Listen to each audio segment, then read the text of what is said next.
parties are present, as well as the defendants. Go ahead, counsel. If I can just have a moment.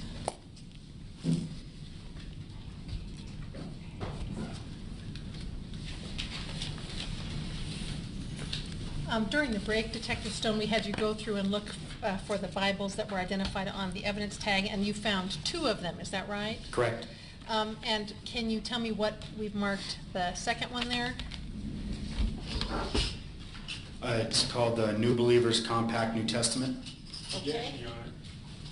The questions are inadmissible, they're not relevant, and they violate 610. Response? I join that. Judge, I don't see why they're not relevant. They're items that were seized at the scene. Are you moving to introduce them at this point in time? I am not, Judge. Until we established the foundation through Nate Render, I understood that they objected to foundation before. This, I think, is a new objection. Right, and I'll allow you to have the officer identify them in court here, so All right, you may Judge. proceed. And then there were 2 other books that were in his camp. One is entitled The Rich Man and the Singer, Folk Tales from Ethiopia. Correct. And I'm going to mark that one as 19A3. And then there was a library book in his belongings called, I think you can read on the inside, Tales from the Enchanted World, which I'm going to mark as 19A4. Correct. Is that right, sir? And this Tales from the Enchanted World seems to be a children's book, doesn't it? I have no idea. Okay, all right. Your Honor, we'll wait for the foundation with Mr. Render, Officer Render, before we move those into evidence. Finally, among the things that you collected was a videotape from the neighbor that did the original call. Is that right? Yes. Detective Frank Pisano collected it, but yes, it was collected. Okay, and did you actually view that videotape before it was collected? Yes. Tell me about that and how it got made. The videotape you're talking about from Alexander Thixton, he filmed the encounter. It doesn't look like all throughout its entirety, but through various portions of the incident from 2 different types of recording devices. One, I believe, was his phone. Another one was from an actual camera, and it was taken from the balcony in his backyard. Okay, and this has never been seen or put out publicly before, is that right? I'm not sure Okay. if it was or not. And did you take that into evidence? I did not specifically, but it was. Someone did. And you recognize this image, you can't see because it's too little, maybe it's on there, as the angle, at least, of the videotape that Alexander Thixton shot from. Is that right? It's kind of hard to see if we can blow it up. Okay, let me. I don't know if I can do it without playing it. Is the problem? And Your Honor, we don't have this marked. We're going to mark this. Hold on a second. As can you just do the first screenshot there? Okay, I can see it better now. Okay. Is that the angle that Alexander Thixton shot his video from? From what I remember, it looks like the video. Okay, and we're going to mark this as 60A and B, Your Honor. And the first thing I'd like to do is to play the video clip of the shooting from Alexander Thixton's camera as 60A, if we can do that. Is there any objection to the playing of it? It's hard to know exactly if this is the clip, but if it is what Alexander Thixton filmed, there would be no objection. But I can't tell. Okay, it is. I just don't want to blow it up and then have it start playing before you guys get to the right. So I'll accept Mr. McGinn's representation. okay. Do you have any objection to the playing of it? No, not based on that representation. Okay. Can I just tell you one thing? Yep.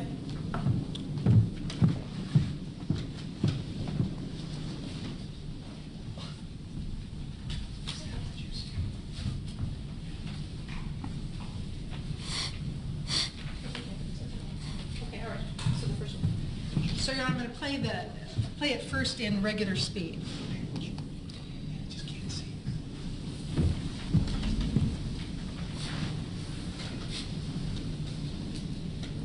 or not.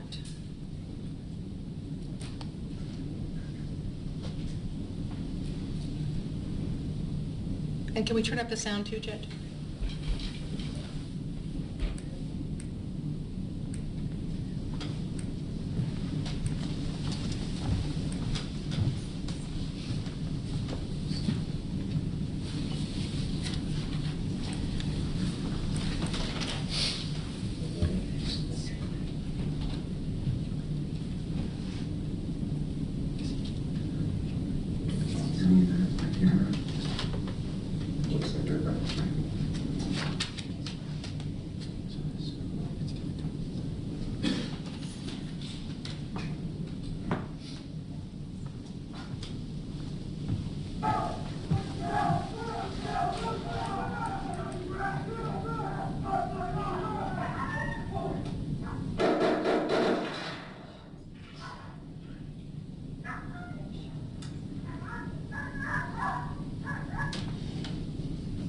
Okay.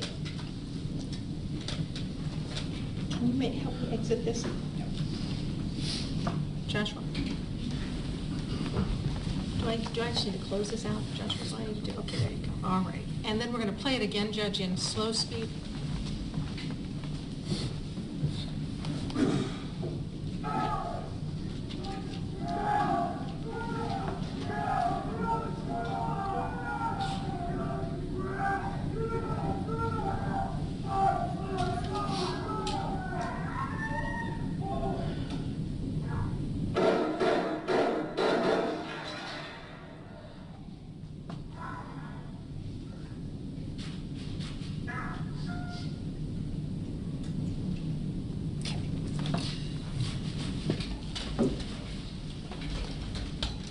And this is the same tape that Alexander Thixton showed you at the time? Yes. All right. And I think we've moved 60A and B, Judge. If we have not, I will do that now. Any objection to introduction of 60A and B? No, Your Honor. No. 60A and 60B will be admitted without objection. All right, Your Honor, I will pass the witness. Who's going first? Mr. Robles?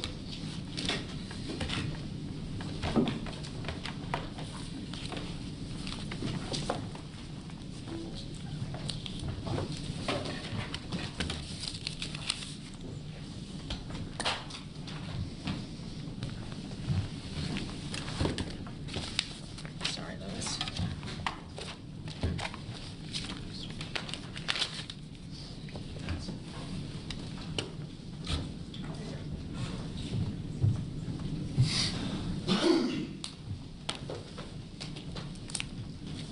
And with the court's indulgence, if you could switch the monitors to the prosecution table.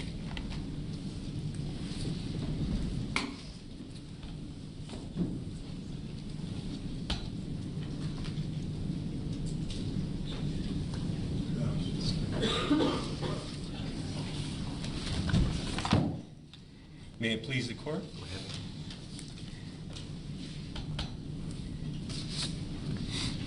As I understand it, Detective Stone, you are the case agent for this matter.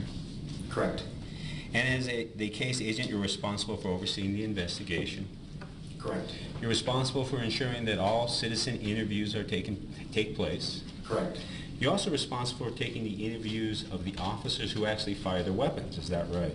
Correct. And along with criminalistics, it's your responsibility to ensure that all relevant evidence is collected. Yes. As a case agent and as a sworn member of the Albuquerque Police Department, you have the authority to charge a suspect with any crimes uncovered during your investigation. Yes, that's correct. And as the case agent in the Boyd officer-involved shooting case, you also had the authority to charge any police officer or any citizen for any crimes which your investigation uncovered. Correct. Your Honor, I'm going to object to the relevance of this line of questioning. Response? Your Honor, it is relevant with regards to the assessment of the evidence that was made by this detective and the decisions he made with regards to charging decisions. And Your Honor, this is the exact ultimate issue of fact, and it's also beyond the scope of the direct examination? It does tend to go towards the ultimate issue in this case, which I've already ruled upon. and I don't find the relevance of it, so I will sustain the state's objection and ask you to move on. With regard to your investigation, is it true you obtained a copy of the computer-aided dispatch report? Yes, I did. Your Honor, what has already been previously admitted as Defendant's Exhibit A is the computer-aided dispatch report. Now, tell me why you decided to obtain a copy of the computer-aided dispatch report in this matter. For this particular case, I wanted to read over the CAD to try and get kind of a timeline as it was being called out over the radio as events were unfolding. Now, during your interview of Officer Pettis, and that is true, you did interview him. Yes. In your interview, Officer Pettis, did you learn whether he did or did not review the CAD as he traveled from his previous location to 812 Piedra Vista? Objection, hearsay, Your Honor. I think it just called to whether or not he reviewed it. Is that what you're asking? Yes. I'll allow the question to be asked and answered. Yes, it did. Okay. Now, during the course of your investigation, you also collected another piece of evidence. That's the radio tapes, is that right? Correct. Now, how did you obtain the audio tapes for the APD radio dispatches for the Boyd officer-involved shooting? They're maintained at the radio dispatch center and kept in archive, and I have to put in, typically what I've always done is either I do it or I request someone assisting me to put in a request, and once the request is put in, the copies are sent to me. Once you received the copies of the APD radio dispatch tapes, how did you determine that they were in fact the radio dispatch tapes for the Boyd officer-involved shooting? Well, again, the radio dispatch maintains those records, so when you put in your request, you put in your request for a specific time and date, and as it pertains to a CAD number or a case number, and then once I review them, I could tell that that's what it was. Okay. Now, we have marked as Exhibit C2 the APD radio tapes that you had obtained during the course of your investigation. Now, during the course of your investigation, did you find anything about the radio tapes that you were given that were inconsistent with the other evidence that you found, somehow calling into question the accuracy, the authenticity of the radio tapes you had in your possession? No. Okay. Now, when APD creates radio tapes, are they created contemporaneously with the radio communications that the tapes are recording? Yes. And are the radio tapes created in the regular course of business by the Albuquerque Police Department? As far as I know, yes. And is your radio, a copy of your radio tape, which is marked Exhibit C2, is that a true and accurate recording of the radio dispatches made on March 16, 2011 regarding the call for service involving James Boyd? Yes. At this time, Your Honor, I'd like to move Defendant's Exhibit C2 into evidence. No objection, Your Honor. I'm sorry, which one was that? C2. C2? In the field, Okay, that will be admitted without objection. Thank you. in the field, how does an officer use radio communications when responding to a call? For a couple different reasons. When an officer is initially sent to a call for service or is calling out his or her location on a particular incident, traffic stop or whatever, they use that to communicate with dispatch, and vice versa. Dispatch uses the radio to communicate with them information about the situation, what's going on, where the officer needs to go, who they need to speak with, what to be on the lookout for. It is also used for officers to communicate with each other in the event that they need to coordinate something, as far as maybe showing up onto what we refer to as a hot call, meeting up prior to going into the situation, things like that. Is it fair to say that officers with the Albuquerque Police Department generally rely on the accuracy of the radio dispatches that they hear? Yes. Now, during your investigation, again, you interviewed Officer Pettis. Correct. Do you recall whether or not Officer Pettis told you whether he actually heard the radio dispatches while he was en route to the call involving James Boyd? Objection, hearsay, Your Honor. Any response? Your Honor, I'm simply asking if he did hear them. I'm not asking what he said about them. think it calls for hearsay. I'll sustain the objection.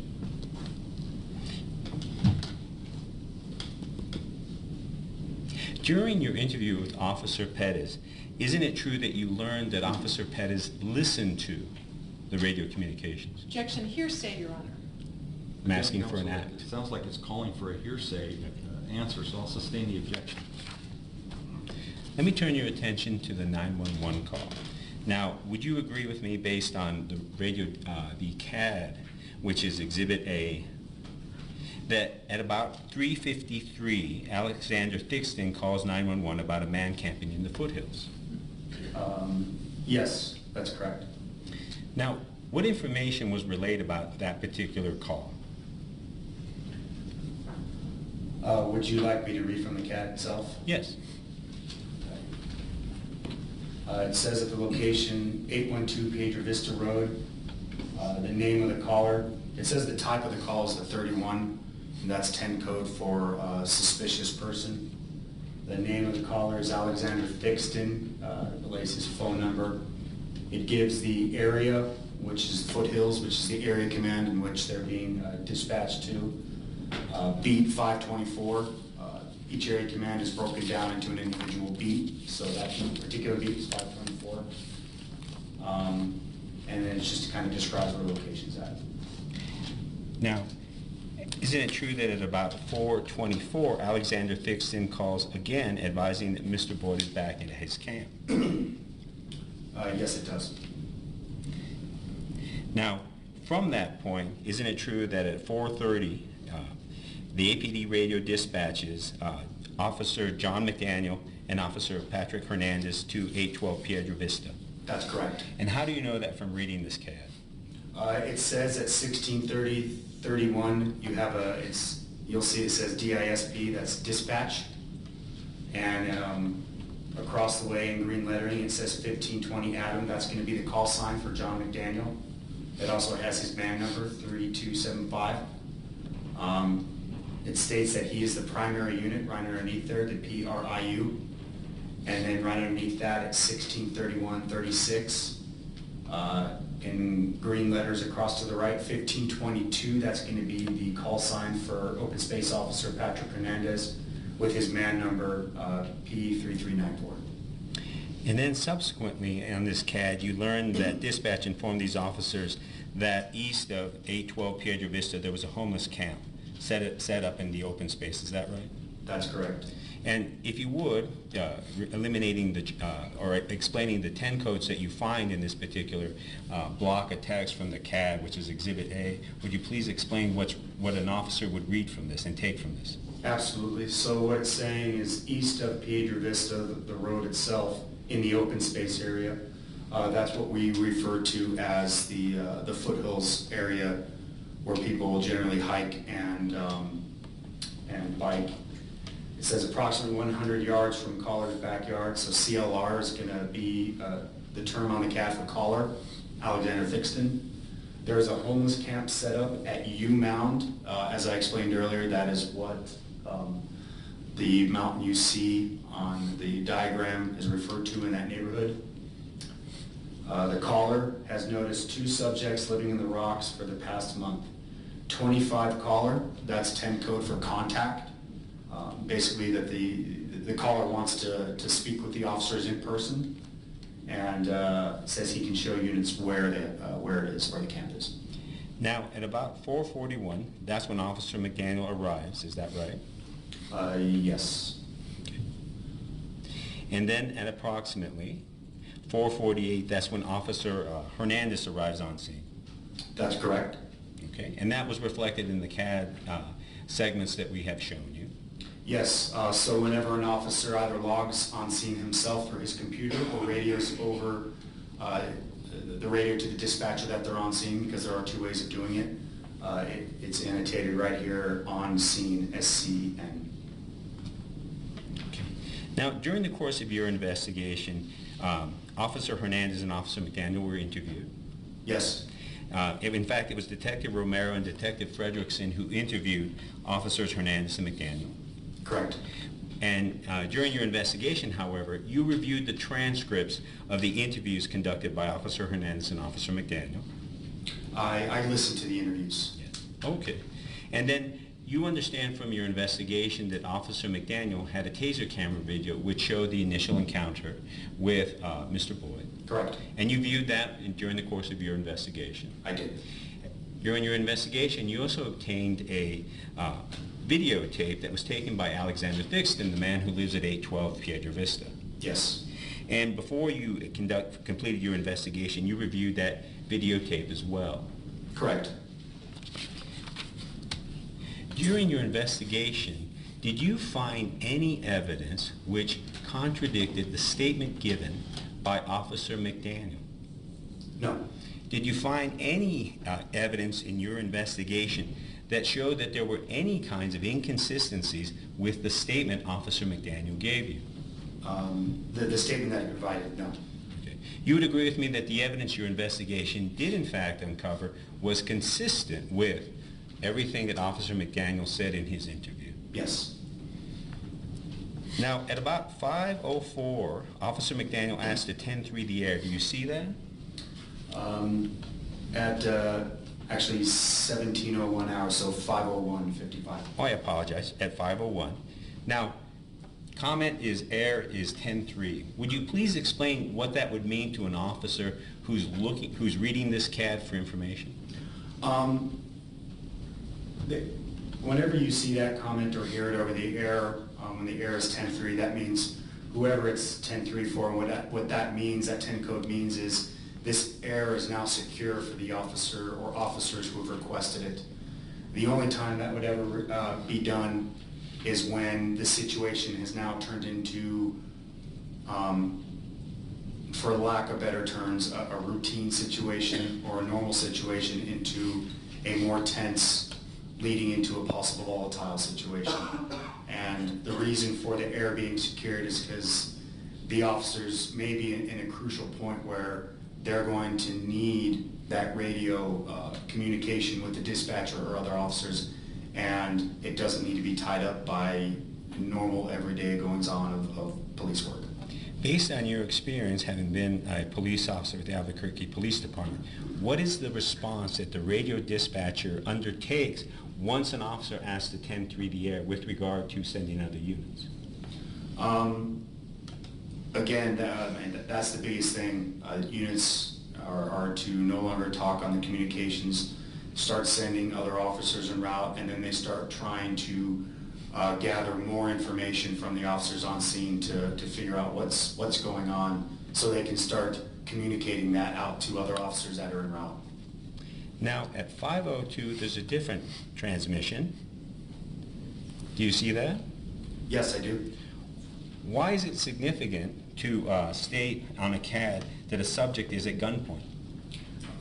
It's communicating to other officers that may not be there on scene but might be en route that there's weapons involved, or that obviously the situation has arisen to the point where that officer felt that they had that subject at gunpoint. Now, during your course of your investigation, did you ever find any evidence to suggest that Officer Pettis was present during this portion of the encounter with the open space officers and James Boyd? No, he was not. Did you ever find any evidence during your investigation that supported the proposition that Officer Pettis knew firsthand about what was taking place between the open space officers and Mr. Boyd? Objection, Your Honor. I think this is just a way around the hearsay objection. The only way you could have known that is by talking to Officer Pettis. I'll allow the question to be asked, but if it results in an answer that's hearsay, I will disregard that answer. So with that caveat, I'll allow you to proceed. Did you, during the course of your investigation, did you find any evidence that either Officer McDaniel or Officer Hernandez spoke to or communicated with Officer Pettis? No, I did not. From the time of the officer's first arrival at 4:48 until the arrival back up at 5:06,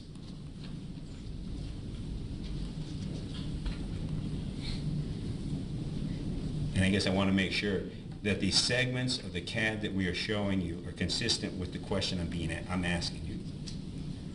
Did you find any evidence showing that Mr. Boyd had threatened the lives of the officers Hernandez and McDaniel?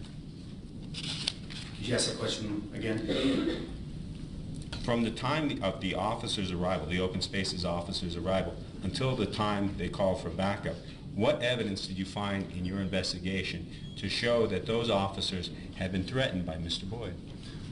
Based on the statements that were collected from them and the video evidence that I viewed. What video evidence are you referring to? The taser lapel camera from Officer McDaniel, and also Officer Hernandez. What is it about your review of those videos, the video of Officer McDaniel and Officer Thixton, that led you to conclude that there was evidence, based on your investigation, that these officers had been threatened? In respect to the video themselves, you don't really see Mr. Boyd the way that the camera is oriented. It was more the audio. It's when Officer McDaniel goes to pat down Mr. Boyd, that encounter happens, and then all of a sudden you see both officers raise their firearms up and immediately begin to withdraw, saying, "Drop the knives, drop the knives, drop the knives." Now I'd like to turn your attention to an exhibit that's previously been admitted, Exhibit E1. Do you recognize the item we have marked as Exhibit E1? Yes, I do. What is that? It's one of the knives that was photographed up where James Boyd was located. What did your investigation tell you about how that knife was used by Mr. Boyd? It was used to threaten officers. I'd like to show you yet another exhibit, Exhibit E2, which has previously been admitted by this court, and ask you if you recognize it. Yes. What is it? It appears to be the knife now just being measured out by one of the criminal assist detectives.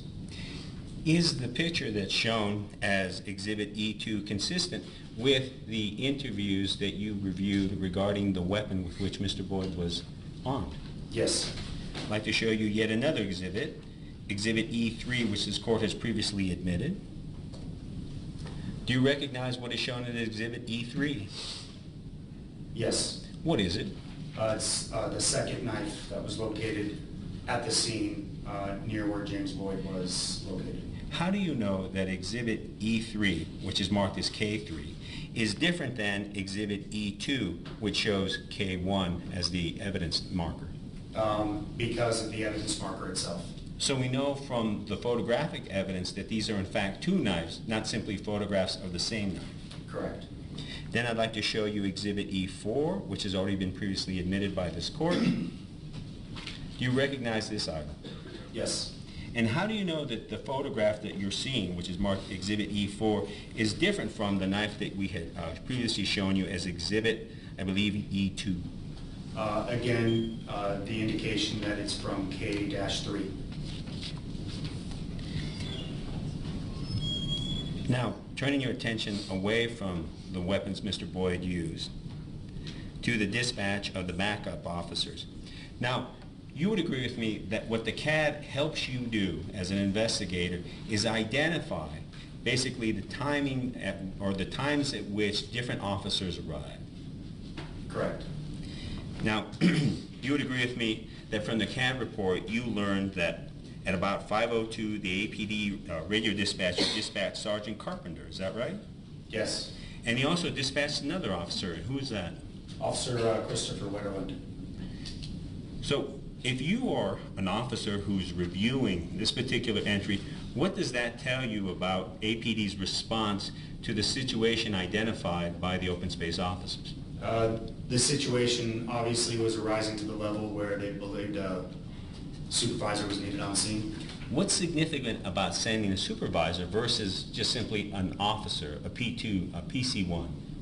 I believe within the department, whenever a situation appears that it's going to turn into something, again, possibly volatile or not just a normal, everyday, mundane situation, a supervisor sent out there to kind of be in charge of the thing, command and control, give out orders, and kind of land a plan, kind of be the person to sit back and look at this situation in its entirety when other officers may have to be right up front confronting whatever's going on. So if an officer reads this on a CAD, would it be fair to say that APD, the way that it runs its operation, another officer should understand what it is you just testified to? Yes. Now, at 5:04, you would agree with me that the Albuquerque Police Department dispatched yet another officer. Yes, Officer McCall Monet. What is significant about, based on your investigation, what is significant about Officer Monet's role in this particular incident involving James Boyd? He was identified on scene as a CIT officer and began creating dialogue with James Boyd. Okay. Now, at 5:08, that's when Sergeant Carpenter arrives. Is that right? Correct.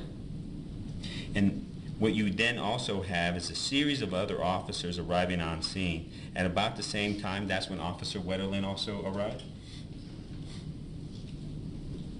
Yes, that's correct. Okay, and we simply know that from reading the marked portions of the CAD that we were showing you as Exhibit A. Yes, so although their names are not present on the 1709-17 where it says on scene, their call signs are present.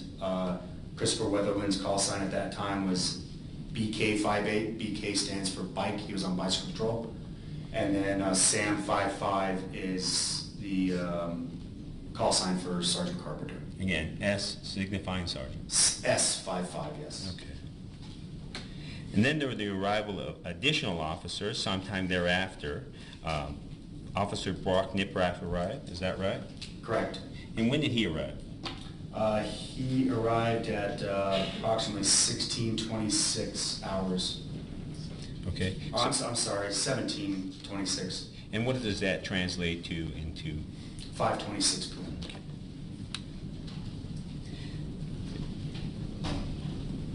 And you would agree with me that Sergeant Carpenter and all the other responding officers, Monet, Niprath, Rogelio, and the other officers who responded, stayed with Mr. Boyd until 6:17 p.m. Yes. And you know that from reading the CAD. How do you know that from reading the CAD? Well, it's based off two things: the CAD and also it was put out over the radio.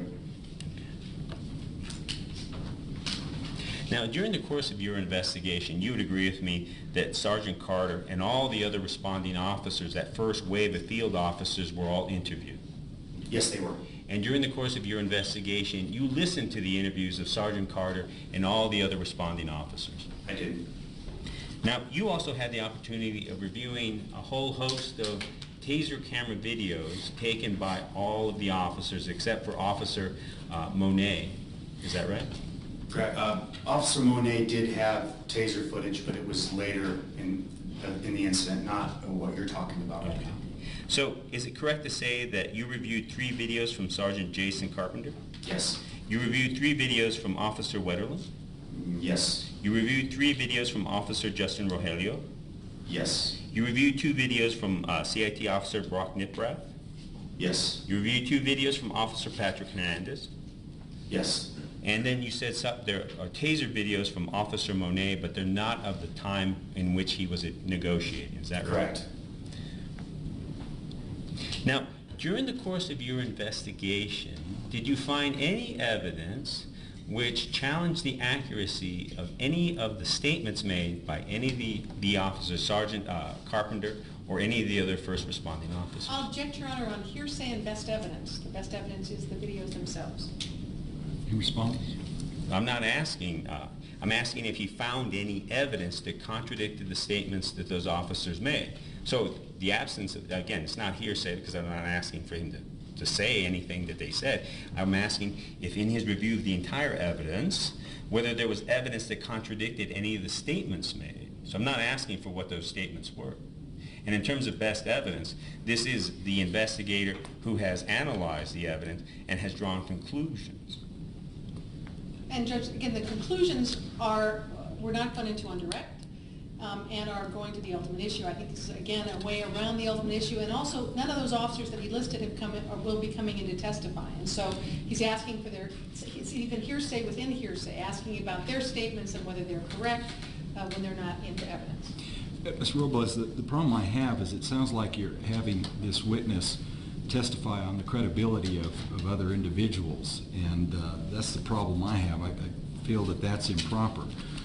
Perhaps if you rephrase your questions in a different light so we don't run into him indirectly testifying on the credibility of other individuals or witnesses at the scene. But at this point, I'm going to sustain the objection. During this investigation, during the course of your investigation, you would agree with me that you reviewed all of the evidence we previously reviewed. The interviews, the video, or the taser camera videos taken by these officers, correct? Correct. Would you please identify for me evidence that you found in your investigation that contradicts the statements made by the officers, Sergeant Carpenter, Officer Monet, Officer Niprath, Officer Rogelio, Officer Weatherly? Same objection, Your Honor, and also that it's compound as well. I'll allow the question to be asked in that form and allow him to answer it. Overruled. You're going to have to ask it again. I'm sorry. During the course of your investigation, did you find any evidence which was inconsistent with any of the statements made by Sergeant Carpenter, Officer Monet, Officer Niprath, Officer Rogelio, or Officer Weatherly? And I'll object again, Judge. I think he's now changed it enough, so now he's put it back into being a credibility question. What I'll do is I'll allow the question to be asked and answered at this point in time. I would advise that let's try to stay away from this witness commenting on credibility of other people at the scene. He can answer this question. I'll allow him to do that. No, I did not. Now, during the course of your investigation, did you find any evidence to show that Officer Pettis was involved in any way or present at the scene where Sergeant Carpenter and the other officers dealt with Mr. Bull? No, I did not. Did you find any evidence to show that there was any direct communication with Officer Pettis by Sergeant Carpenter or any of these officers who were at the scene? No. And you would agree with me, based on your investigation, that Officer Pettis was not involved in this incident until much later? Correct. Now, during the course of the investigation, you would agree with me that Sergeant Carpenter and his fellow officers tried to work with Mr. Boyd for approximately an hour and 10 minutes. Yes. And you would agree with me, based on your investigation, that Sergeant Carpenter, Officer Monet, attempted to talk and negotiate with Mr. Boyd for all that time? Approximately, yes. Now I'd like to show you a photograph which was previously admitted as State's Exhibit 27A. Now, previously, and correct me if I'm mistaken, you stated that this is a photograph of Officer Monet. Yes, it is. Now, you also testified that you had been trained as a CIT officer. I have been, yes. And would you agree with me that in the course of your CIT training, the first principle is officer safety? Yes. So that before you can ever negotiate with a person who is in crisis, who is suicidal, who is mentally ill, the first thing you have to ensure is the safety of yourself and your fellow officers. Objection, Your Honor. I'm going to object that this is beyond the scope of direct examination. Is now getting into training issues, which we didn't ask him about, and I think is improper of this particular witness. Your Honor? I'll allow the question to be asked and answered. Overruled. And you would agree with me that it is consistent with your training that you can attempt to negotiate with a suspect armed with a weapon such as Officer Monet is armed? Yes. And the reason for that is that just because you're trying to talk to a subject who is in crisis, that doesn't mean that you have to sort of forfeit the ability to protect yourself. That's correct. And you would agree with me that Officer Monet's weapon system is a show of force. Correct. You would agree with me that a weapon such as that compared to a handgun is a much higher show of force.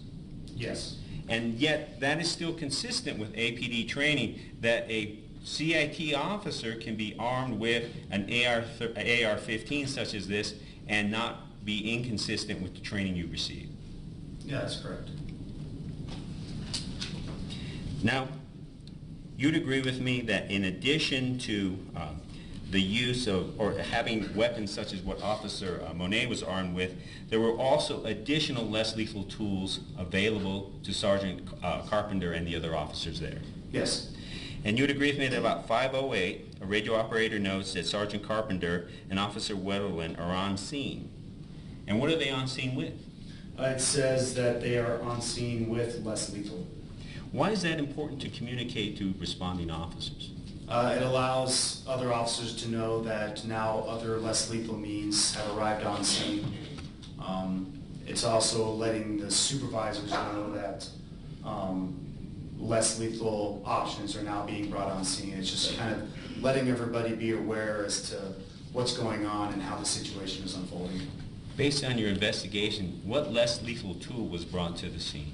Beanbag shotgun. Who brought it? Initially, Sergeant Jason Carpenter brought the beanbag shotgun, and as he was walking up the hill to meet with the open space officers, he passed it off to Officer Christopher Wetterland. Based on your training and experience, why would a sergeant relinquish a less lethal tool to an officer? Well, a sergeant has a lot more duties that he has to perform while on scene, so he shouldn't be tied up with having the less lethal option, that, you know, because he might have to step back and make a phone call to other superiors or other resources. He should be the one communicating on the radio requesting additional resources. Now at about 5:11, the operator notes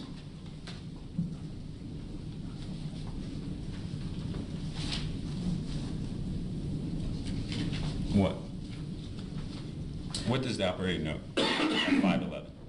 It says subject saying his name is Da Boss. That's initially what James Boyd was referring himself to, Bob, and that's how it came across. And then it says possibly 1040, which is a 10 code for someone who probably is suffering from a mental condition. Why is it important to place on the CAD information such as that the subject is 1040? Well, again, it's for two things. One, to allow officers coming onto the scene and letting everybody else know that you're potentially dealing with a mentally unstable person. It also allows other officers to know, you know, if there's not a CIT on scene at that point, that maybe a CIT officer should be started en route. Now at about 5:13, what does the operator do? At 5:13:08, a comment is request 43 for east of Copper from Tramway. 43 is a 4355, and 43 is a term for rescue, either an AFD ambulance or an Albuquerque police department, or I'm sorry, an Albuquerque ambulance. So how does that process work? How is an Albuquerque Fire Department rescue unit or an Albuquerque ambulance unit brought to the scene? How does that process work? It's requested through dispatch. Officers request over the radio. So a transmission would sound like, would you send me 4355 to my scene? So that's basically requesting, would you send rescue in an ambulance to my scene?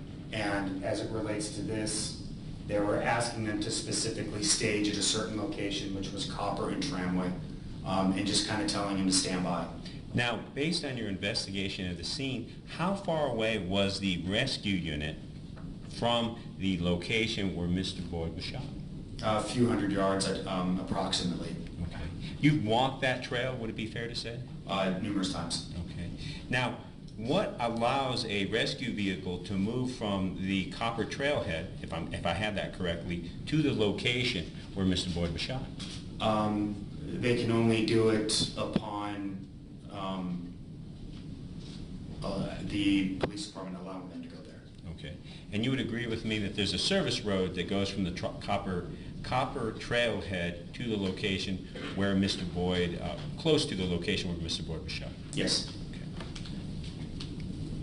Now at about 5:14, what is reflected in the CAD?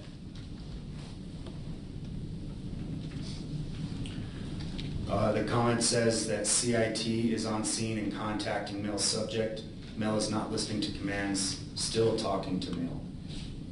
Now let's go ahead and break this down. We do all know, I think by now, what a CIT officer is, or CIT is. Correct.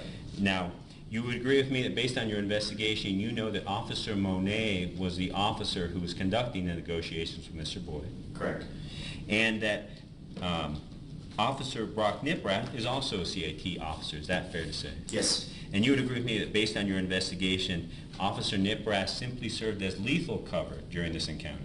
He was a cover officer, correct. There was no evidence to show that Officer Niprath used his negotiation skills with Mr. Boyd during this encounter? No. Now, with turning your attention to what happened at 5:14, what is the importance of letting field officers and other officers know about the, I guess, progress in negotiations with Mr. Boyd?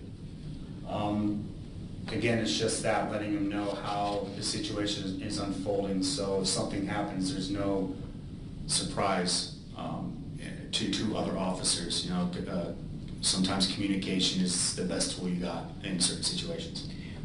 Based on this CAD and this section that I'm pointing to, are you able to determine who made that assessment? It says that the comment came from Sam 55, which was Sergeant Carpenter. Now, did you look at did you listen to the radio transcripts to ensure that the radio transmission is in fact consistent with what's on the CAD? Yes, it was Sergeant Carpenter, heard over the radio say that. Now, at 5:22,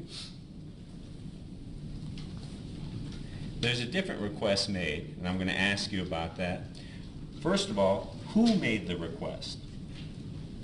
For the, in particular to this, Yes. he refers to it as a taser beanbag. He does that several times.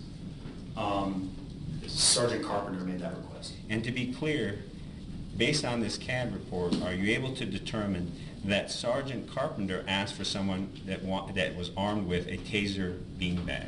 Yes. And again, we know that to be a taser shotgun or an X-Ray. Correct. Now, based on your investigation, why was a gang unit detective requested? It's typically known throughout the police department that the only department personnel who have taser shotguns is tactical and at that time SID, Special Investigative Detectives from either the gang unit or the rope unit. Regular field officers, like the ones that were on scene, do not have access to that less lethal option. Based on your investigation, what did you find out about how Detective Sandy took the call and essentially went en route to the location where Mr. Boyd was located? Objection, hearsay, Judge. Again, counsel, the way the question's asked, I feel like it could possibly end up in a hearsay answer unless you can phrase it in a different fashion. Although I believe that the statement that Detective Sandy made is already in evidence, and that question was already asked, and for me it was simply a bridge to another area. Yeah, but I don't know if this witness is going to answer because of that or because of something else. That's what I'm concerned about. Based on Detective Sandy's statement, were you able to learn how he received the call and responded with his taser shotgun? He was called by 911 dispatch. And based on your investigation, were you able to verify that that in fact happened? Yes.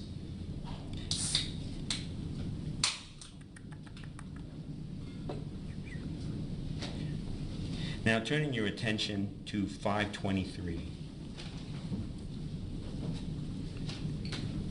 Before we begin our review of what is said here, I'd first like to ask, upon whose radio transmission is this statement based? Again, Sergeant Carpenter. Is it important that you find, is there any significance to the fact that Sergeant Carpenter is making these comments as opposed to a field officer? I think Sergeant Carpenter is doing what he's supposed to do. Okay. Now, what is it that is communicated by this CAD entry at the time that I had mentioned, 5:23? It says, subject is armed with 2 knives, did pull them out and walked towards 34s. 34 is the 10 code for police officer, so it's what we refer to when we're talking about other police officers. Is not being reasonable, male was advised not to pass a certain point or he would be beanbagged. Now, did you go back to the APD radio tape to ensure that Sergeant Carter in fact made that statement upon which the CAD is based? Yes, I did. Sergeant Carpenter made that statement. As an investigator, what does this information tell you about the nature of the criminal activity you would be investigating? It would indicate that he possibly committed a crime against an officer, and that, yeah. When you say he, who do you mean? Well, the subject that they're referring to is James Boyd. Turning your attention to a minute later at 5:24.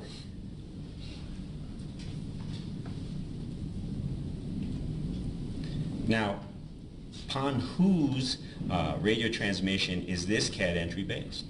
Sergeant Carpenter again. Would you please explain to us what this CAD entry means? It's asking a check ETA for CNT. Estimated time of arrival is what ETA means. CNT is the Crisis Negotiation Team. So how is that different from CIT? CIT is an officer within the field or a detective that is trained in, like we talked about earlier, de-escalation tactics when dealing with someone in crisis or someone with mental disabilities. The Crisis Negotiation Team is actually a team of CIT officers that have a lot more training in not only just crisis management, but negotiations. They are typically only sent out during tactical SWAT responses. So what does this statement indicate about the fact that the CNT is en route? Well, listening to how the radio communication went down as it relates to this particular sentence right here, he was actually requesting dispatch to call CNT and see what their estimated time would be if they go en route. Okay. Now, there's another sentence, or I should say 2 sentences. Check with state police POS with CIT training, subject requesting liaison with state police. Correct. What did your investigation reveal about those 2 statements? James Boyd wanted to speak with someone with the state police in reference to everything that was going on. He wanted a liaison. So on this comment and on the radio, Sergeant Carpenter requests dispatch to call state police to see if they would send a representative, possibly with CIT training, to the location. And you would agree with me that based on your investigation, that upon Mr. Boyd's request to talk to the state police, that in fact state police officers responded? Yes. Turning your attention to 5:26. Please explain who is requesting what? Sergeant Carpenter again is requesting a canine officer to be dispatched to the scene. Based on your training and experience, once a supervisor requests a canine, what happens? Typically, dispatch will call the on-call canine officer, whoever's on call for that week. And if the canine officer deems that it's appropriate for he or she to go en route to that scene, then that's what they do. Now, based on your investigation, who is brought in response to this request for a canine unit? Canine officer Scott Weimerskirch and canine officer Ken Ronzone. So it'd be fair to say that Officer Scott Weimerskirch and Officer Ken Ronzone did not self-deploy, that is, voluntarily choose to go to the call. Correct. They were directed by dispatch to answer the call. Correct. Now, turning your attention to 5:59 p.m.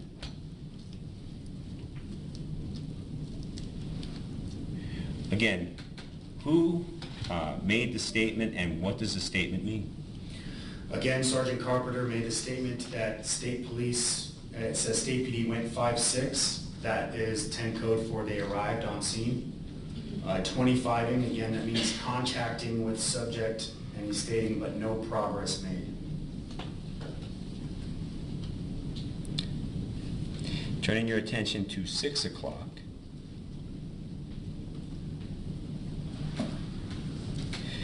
Again, from whose statement is this based, and what does that statement say about what was happening at the location? Sergeant Carpenter made this statement again, and it says that the male, again, they're referring to James Boyd, was asked to put weapons down on ground and walk to 34's officers.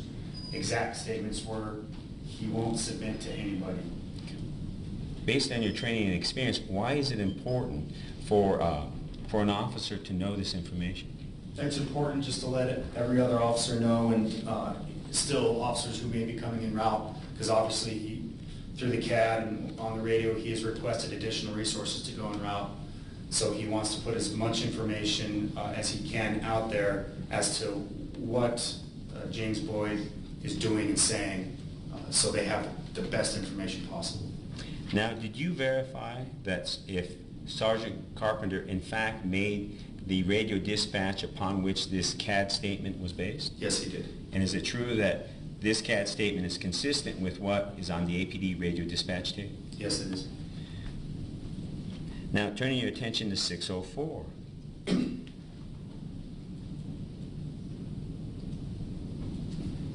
Now, it's correct to say that Sergeant Carpenter made a request, is that right? Yes.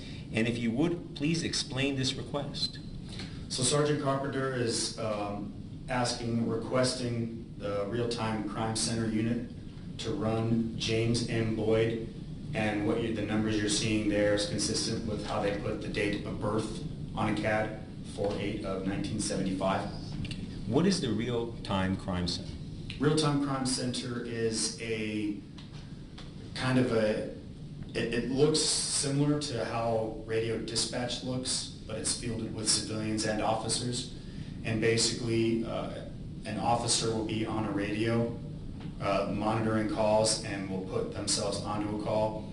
And when a request like this comes out, they will start through the use of police resources looking into the history of James Boyd. So what happens when an officer asks for certain information to be done? What does the RTCC do, or the Real-Time Crime Center do? Trying to give the officers as much information as the person as possible that they might need for their own safety and the safety of others as it relates to criminal history, any possible CIT background, which I'm saying mental health issues, whether or not they've ever been committed or been incarcerated, if they've ever attacked officers in the past, if they have, what kind of weapons that they had used. They try to be as detailed as possible. Now, turning your attention to 615. It would be fair to say that Sergeant Carpenter yet made another statement, or a statement on the radio that was turned into a CAD statement. That's correct. And what does that CAD statement say? The subject made statements he would not put down his weapons, stated that if 34's officers went any closer that somebody would get hurt, and that he was too military trained to be the one to get hurt. Why is it important for Sergeant Carpenter to have this information first aired on the radio and then placed in a CAD? It's communicating to other officers who are on scene or en route that the subject is armed and he's not willing to disarm himself. And he's also putting out that the subject is making statements that, he's willing to hurt the officers that they come near him. So it's just putting out the threats that are being put out, so officers are aware of it. Now, turning your attention to another CAD entry at 617. What do you learn about the change that's taking place with regard to the field services officers who are addressing Mr. Boyd's crisis? So the call sign you see here, 729, that's going to be Jeff McFarland, SWAT officer Jeff McFarland. He's one of the first SWAT officers on scene, and he's actually instructing the field officers to put a perimeter around the base of the hill and conduct a tactical withdrawal of officers, 34s. We'll be sending 34s officers to block north and south ped traffic. PED is just short for pedestrian traffic. In your review of the APD radio tapes, did you find a radio transmission that was consistent with and supported the entry of the CAD statement you just described? Yes. Now, in your investigation, did you find any evidence to suggest that Officer Pettis was involved in any way with the decision made by Officer McFarland to move the officers, the field services officers, away from Mr. Boyd and place them on outer perimeter positions? No. During the course of your investigation, did you find any evidence to suggest that Detective Sandy had any role whatsoever in the decision to move the officers, the field services officers, away from Mr. Boyd and to outer perimeter positions? No. Is it fair to say that based on your investigation that the one person who's responsible for that decision is Officer McFarland? Yes. Now, you would agree with me that Sergeant Carpenter and the other responding officers worked with Mr. Boyd for approximately an hour and 10 minutes. Approximately. Yes, and you know that from reviewing the various TASER videos taken by these officers. Yes. Now, there came a point in time in which the other officers began to arrive, the rope officers and the tactical officers. Is that correct? Correct.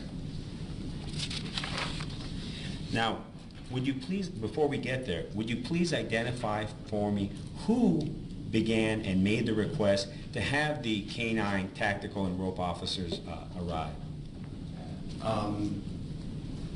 I'm sorry, you're saying who requested it? Who? Yes. Sergeant Carpenter. Now, you would agree with me that at about 5:56,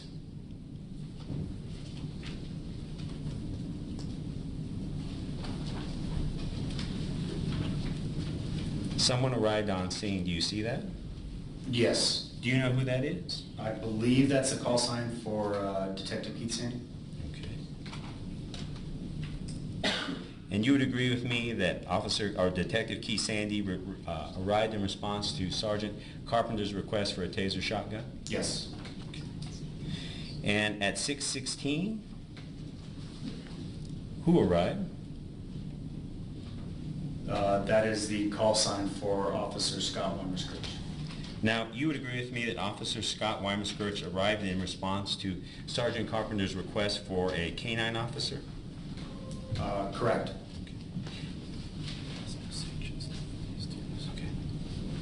Now, you would agree with me that shortly after 6 p.m., a series of other tactical and K-9 officers arrived. Is that right? Yes. And that would be Officer Ken Ronzone, correct? Correct. Rope Acting Sergeant Rick Ingram.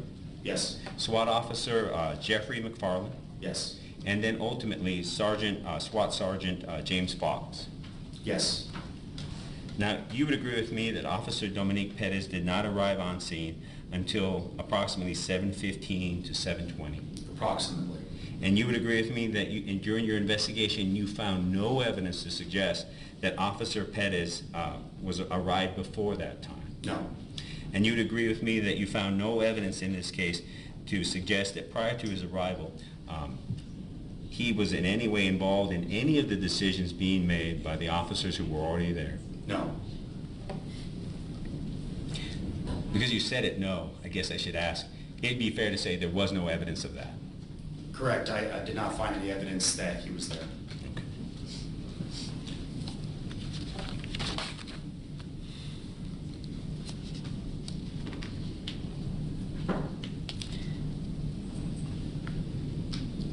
Now, turning your attention to the events that unfolded once the tactical and K-9 officers were there, at about 6:23, there was another note on the CAD that I'd like for you to review.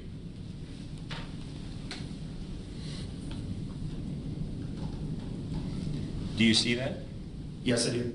Okay, all right, who is the source of the information that's listed in this CAD? It came from call sign RC35, that's for the Real-Time Crime Center, and I believe his name was Luthi, Officer Luthi. Okay, so what did officer, or I should say, what is the statement that you have in front of you? Would you please explain that to us?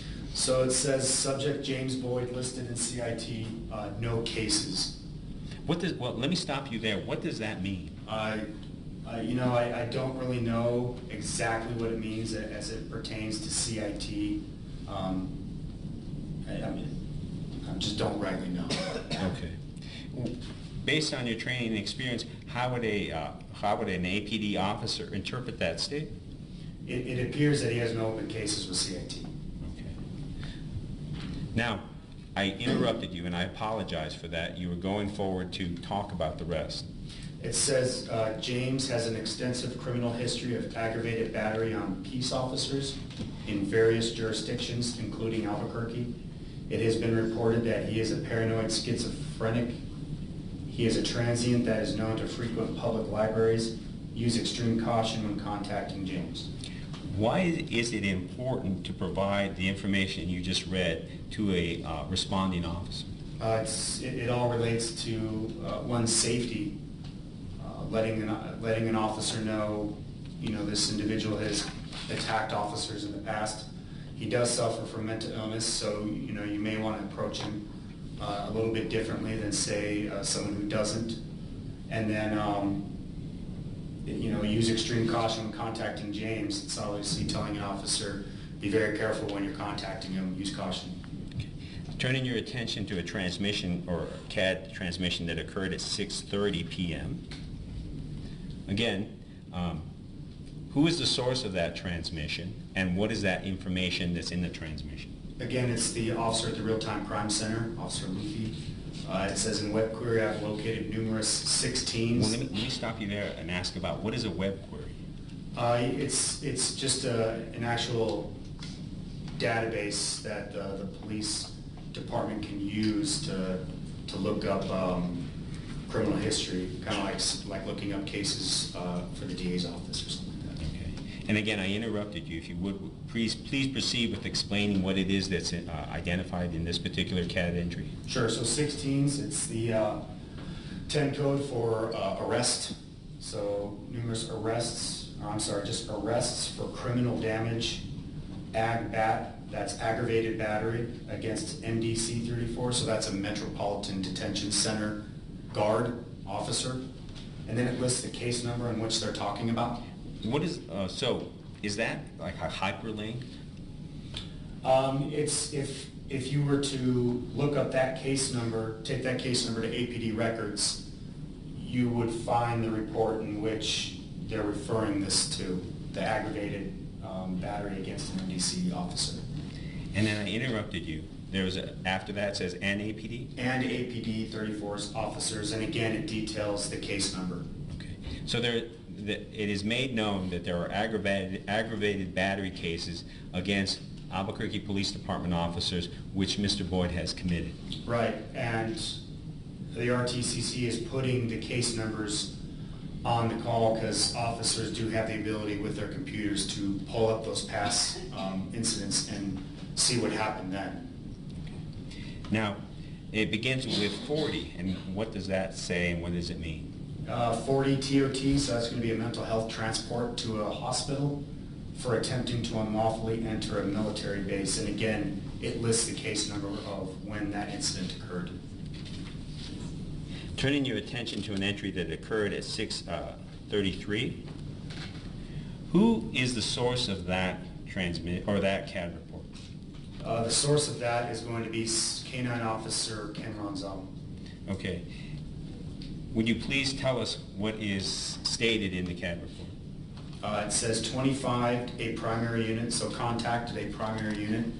And what does it mean, a primary unit? The initial officer that responded to the scene. So he's referring to one of the open space officers. Okay. Officers 25 contacted subject. Subject was non-compliant, refusing to show his hands. when officers attempted to 25 contact and pat subject down, pulled one a knife and threatened them in a threatening manner. Also made threats to 27-1 them. 27-1 is the police code for homicide. Subject is armed with 2 knives, which are open in his front pockets, and did show them more than once. So, and threatened them in a threatening manner, also made threats of homicide against the officers. Is that a fair statement? Yes. Again, 27-1 is the code for homicide, so I'm not saying that he used the word homicide, but that's just how he's making it known to other officers he's threatening to kill them. Now, did you review the APD radio dispatch tapes to determine that if in fact Officer Ronzone made the radio dispatch upon, and that is consistent with the statement in this CAD? Yes, he did. Turning your attention to 6:59 p.m. Who is the source of this particular CAD entry? 754, that's going to be K9 Officer Scott Weimer-Scourge. And what is the statement that we read in the CAD? Says subject still highly irate. Talks about 27-1ing again. He's referring to killing officers, 34s, and making other 1040 comments. So by the term code 1040, he's saying that he's making comments that are possibly delusional. Okay. So not only is Mr. Boyd stating that he is going to kill officers, but he's also making delusional comments. Is that fair? Yes. When you reviewed the APD radio dispatch tapes, did you find a radio transmission from Officer Scott Weimer-Scourge at about 6:59 that was consistent with the statement that you just read? Yes. Now it's 7:06.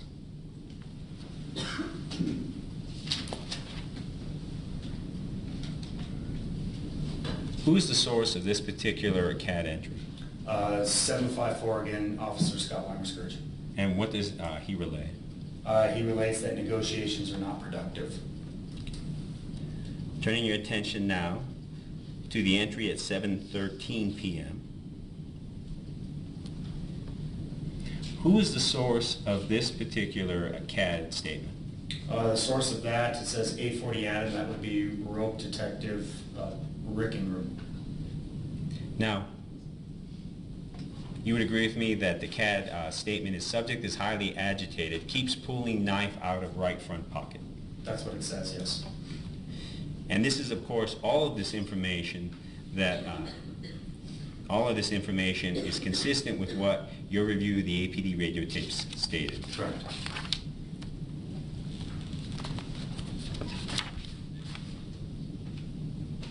Turning your attention to 7:24 p.m.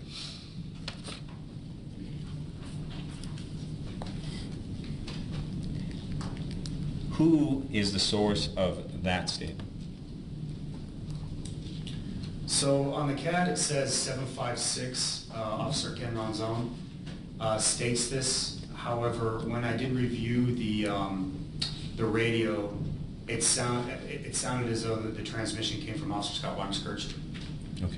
So based on your review of the APD radio tapes, you believe that the statement, that the statement made in the CAD at this time came from Officer Weimer-Scourge, not from Officer Ronzone? From what I can recall, yes, I remember this being kind of one of the really only inconsistencies from the radio to the CAD as far as who said what.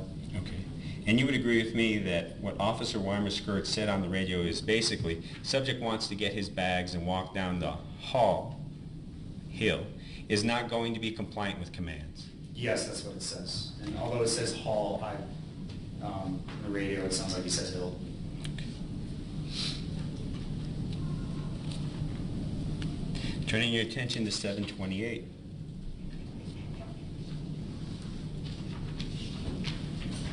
Who is the source of this comment? 754, so Officer Scott Weimer-Scourge. And what does Officer Scott Weimer-Scourge say? It says subject not compliant with 34's officer's commands, wants to walk down hill with his bags.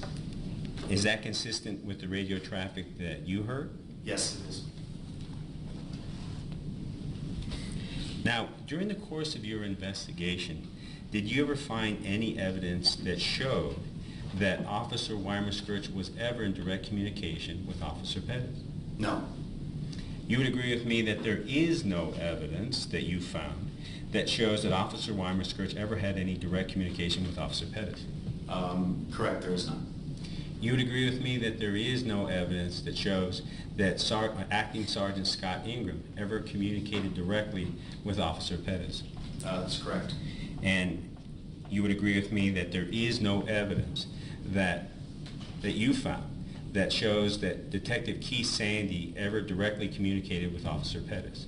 That's correct. I would like to add, though, that there was dialogue after the incident, not prior to. Okay.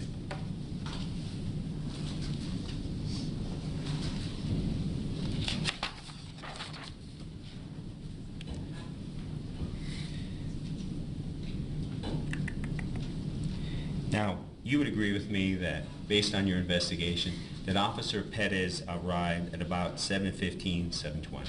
Approximately around there, yes. Okay. And you would agree with me that the incident began with the arrival of Officer McDaniel and Officer Hernandez at about 4:30? Yes. And you would agree with me that the shooting occurred at or about 7:30? Correct. You would agree with me that the officers talked and negotiated with Mr. Boyd for approximately 3 hours? Approximately. And that Officer Pettis was only present for approximately 15 to 10 minutes before the shooting happened? Correct. Now, during the course of the investigation, you interviewed Officer Pettis. Yes. You asked Officer Pettis to give an interview, Yes. and you tape recorded that interview. I did. You have subsequently listened to the interview you took of him. I did. And in the course of listening to that interview, do you believe that your tape recording of Officer Pettis' interview was a fair and accurate representation of what he actually said to you? Yes. Now, you would agree with me that the interviews that you conduct are created by APD detectives in the regular course of their business? Yes. That part of the duty in your investigation was to make a record of Officer Pettis' interview? Yes. And you fulfilled that duty by creating a digital tape recording of that interview? Yes. Now, you would agree with me that the Albuquerque Police Department, in the regular course of their business, keeps those interviews in its records? Yes. And we have marked, as Officer Pettis' interview, Exhibit A, CA, I apologize, that we have marked as Exhibits C1A and Exhibit C1B, the interview of Officer Pettis, and would like to move that, or the digital recording of Officer Pettis, and would like to move that into evidence at this time, Your Honor. Any objection? Yes, Your Honor, there's an objection. It is hearsay, and you can't get around, for this kind of evidence about what Officer Pettis said, you can't get around that with a business records exception for this particular kind of statement. This is not a typical business record. If it was the reverse, and the state was trying to get in a statement taken of a witness during an investigation in a case without calling the witness, we would not be allowed to get that into evidence under the business records exception to the rule, Judge. And so to say improper use of the business records exception is still hearsay, and it cannot come in. Your Honor, the foundation I laid was more specifically goes to 807. That is the residual exception to the rule against hearsay. And again, the statement is offered as evidence of a material fact. And again, nothing is more material than what it is that Officer Pettis thought about his decision to use deadly force. It's more probative on point for which it is offered than any other evidence which the proponent can produce through reasonable efforts. Again, to do it otherwise would jeopardize my client's Fifth Amendment right to self-incrimination. And the purpose of the rules and interests of justice are best served by this court allowing into evidence Officer Pettis' interview. Judge, if he's using 11807, the residual exception requires notice to opposing counsel of the intent to use this statement. We have never received notice until this moment of the intent to use this statement, and that is a requirement of the rule. people do have a Fifth Amendment right not to testify, but they do not have a right to get in their hearsay statements so they can avoid testifying. Let me just ask one question now. These statements are part of the actual police report Yes. itself, is that correct? Yes. Okay. Counsel, I'm going to sustain the state's objection, not allow it at this point. I believe it is hearsay, and I'm going to exclude it.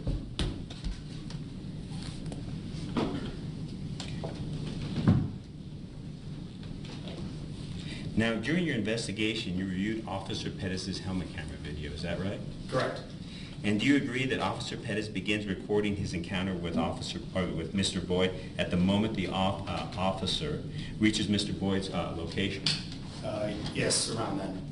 And you would agree with me that only 1 minute passes from the time Officer Pettis arrives at Mr. Boyd's location until the time of the shooting? That sounds about right, approximately. And you would agree with me that when asked to turn over his audio recording, or I should say his video recording, Officer Pettis did so? To the best of my knowledge, yes. And you found no evidence during the course of your investigation that Officer Pettis or anyone tampered with that video recording? No. And there was no evidence of any sort of editing? No, not that I'm aware of. And Officer Pettis turned over his helmet camera video on the night of the shooting? Yes. And you would agree with me that you did not disclose the contents of the Officer Pettis' helmet camera video to anyone until later, when that was shared with, of course, other investigators? Correct. You would agree with me that Officer Pettis' helmet camera video is only one piece of evidence in the case? Correct. There are numerous pieces of evidence in this case, however. Yes. And although the camera can provide you with some information, it cannot provide you with all the information you need to make a decision in this case. That's correct. You would agree with me that Officer Pettis' camera has limits. Yes. You would agree with me that the camera only records in 2 dimensions. Correct. There is no depth of field in the video provided by Officer Pettis. No. And you would agree with me that the camera can see better than a human eye in low light conditions. Correct. And the camera cannot replicate what Officer Pettis was able to see through the sights of his rifle. Correct. You would agree with me that a camera can never replace a thorough investigation. That's very correct. And a video can never tell the full story. Correct. Now I'd like to show you Exhibit E4 and ask you if you recognize it. That is SWAT Officer Dominic Perez's Noveske rifle that he had on at the time of the incident. Now, during the time when you were in the United States military and in the time that you served with the Albuquerque Police Department, have you used a similar weapon? Yes. During the time that you were in the United States military and the time that you served in the Albuquerque Police Department, have you used a sighting system that's substantially similar to the sighting system which is on this rifle? As it relates to the aim point, the sighting system that you see kind of forward of the rotating one, yes, I have. Okay. How long have you used the aim point sighting system? A very long time, since I was a private in the Army. Okay. So if you were to, and again, I apologize for asking you math, how many years have you been looking through an aiming system such as the one that Officer Pettis had on that night? I think the first time when I was in the Army that our rifles were outfitted with aim points was in the year 2000. So we're looking at about 15 years. Now, do you know how many rounds you fired through your rifle using an aiming system such as Officer Pettis used? I can give you a ballpark number. Okay, what is that? It would be anywhere between probably 500,000 or more. Okay. We shoot a lot. Based on your training and experience, what is the difference between what you can see with your eyes versus what you can see through a naming system? Your Honor, I'm going to object. This is beyond the scope of direct, and is an attempt to try to make this witness an expert in this particular gun, and he was not called as an expert witness. I am asking for a lay opinion based on training and experience, substantial experience, to have this court understand that what's depicted through the camera is not what Officer Pettis saw, and this witness can provide that with a certain amount of accuracy, which is what is required for lay opinion. Well, I believe it goes to an expert opinion because you're asking him to basically give an opinion to what your client saw at the time, the scope. I don't have a problem with him testifying as to what he can see or can't see through the scope based upon his experience. But the other objection, it is beyond the scope of the direct. And for that reason, I will sustain the objection. Sustain the objection also to the second. To an expert opinion. You can ask as a lay opinion based on his experience what he sees or what he notices the difference between looking through the scope and not. But the other part of it is that the state did not go into this area at all on their direct examination, so I'm going to sustain the objection on those grounds as well. I apologize for being confused. I'm sustaining the state's objection that it calls for an expert opinion. I'm sustaining the state's objection that it goes beyond the scope of their direct examination. But if hypothetically you decide to call this witness later on and present that, in your case, you can ask the lay opinion part of it, what his experience is looking through the scope and not looking through the scope of this rifle. Very well, Your Honor. I will do that.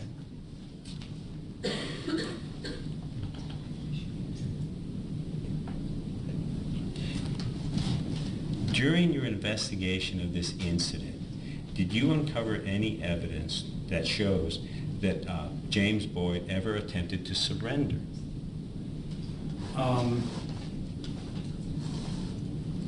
No, it did not. Throughout my investigation, it did not seem that he was overtly surrendering, no.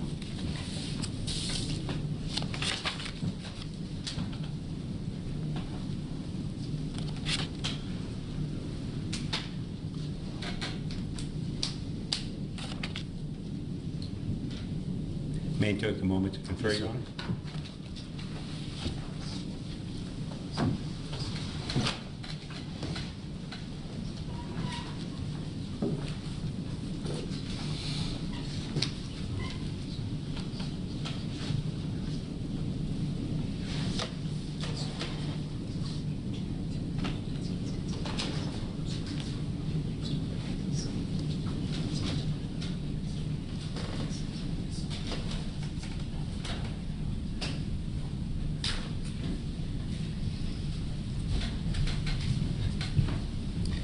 What's been brought to my attention requires probably more testimony than the 5 or so minutes we had before the